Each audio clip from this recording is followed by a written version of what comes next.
Apparently a Spanish production, but set and shot in Greece. Sound of Horror is not for the filmgoer who gets impatient for a car chase in the first 10 minutes. This movie takes its time, which is a little ironic, since it literally starts off with a bang, as some spelunkers casually dynamite a cave looking for hidden fortune. They're unsuccessful, but dislodge a petrified egg, which they carry back to a nearby villa to study. The egg isn't their main concern. Instead, they're after a vault of jewel-encrusted antiquities, rumored to have been left in the cave during the turmoil of World War II. They go back to the site, but handicapped because of an incomplete treasure map, they miss the mark again. This time they blast open the sarcophagus of an ancient mummy, but still, no treasure. At turns, the group respites at the house across the clearing, where they lament the years they've wasted searching for the treasure, trade memories of the war, or exchange weird fatalisms about the atom bomb. One doesn't need to have a map to figure which cave is cursed. And this cave was doubly cursed when it received a treasure dripping with the blood of many men. But how long has blood clinged to a treasure? It's been years since it was first put there, and its curse started claiming lives. That was before the atom bomb, before we started to land men on the moon. That was another age. And how many ages can a curse last? This goes on until Stravos, not knowing the folly of striking out on one's own in films of this kind, lets himself be left alone in the cave. A creature, either invisible or blindingly fast, sets on him and tears him apart. The group is obviously shocked to discover Stravos' cadaver.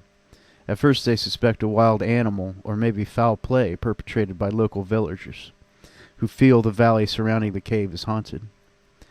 But as the treasure hunters ponder what's happened to Stravos, the creature comes after them, with a shrill, banshee-like howl that sounds improbably but also frighteningly like a panicked human voice.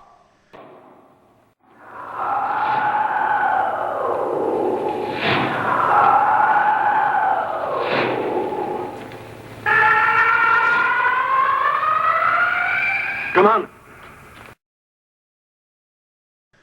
As they flee to the villa, the apparition bites one of them in the leg. They spend the rest of the movie trying to plot a course from the house to their nearby car, and wondering what invisible ancient predator their proddings have dislodged from its resting ground. One reward of watching hopelessly obscure old movies is that sometimes one catches the leading edge of a style that'll later become the rage. Sound of Horror is one such title, calling to mind at least two later movies, Ridley Scott's Alien, though only a little, and Night of the Living Dead, quite a lot. Why it reminds me of Alien. If it's true that creating superlative suspense involves leaving the monster to the viewer's imagination, how do you deal with the inevitable disappointment when the monster's finally revealed? Both Alien and Sound of Horror do it by basically not showing the monster at all. Ridley Scott gives his creature black camouflage and a keen stalking instinct. Sound of Horror simply makes its monster invisible.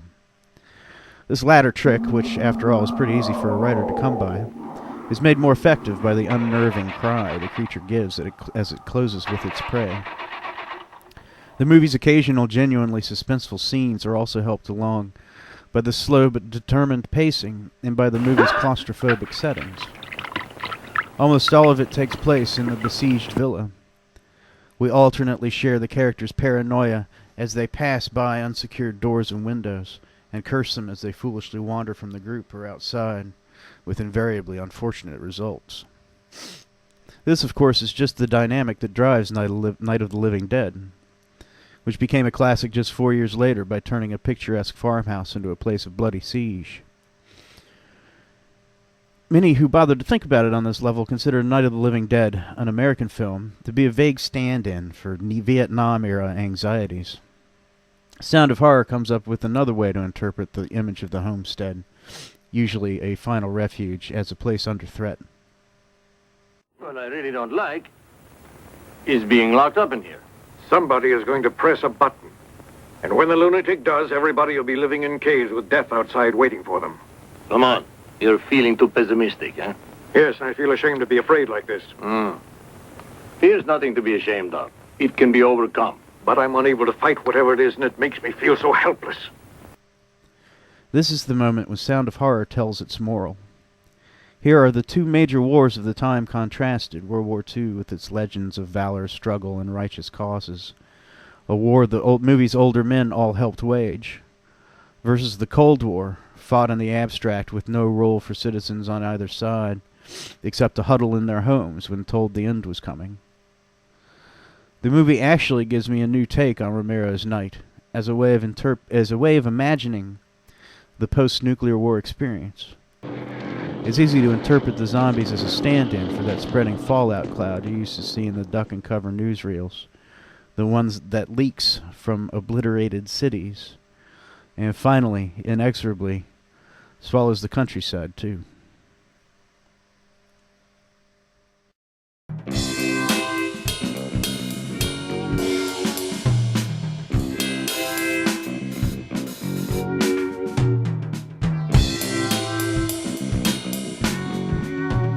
Sleepwalk.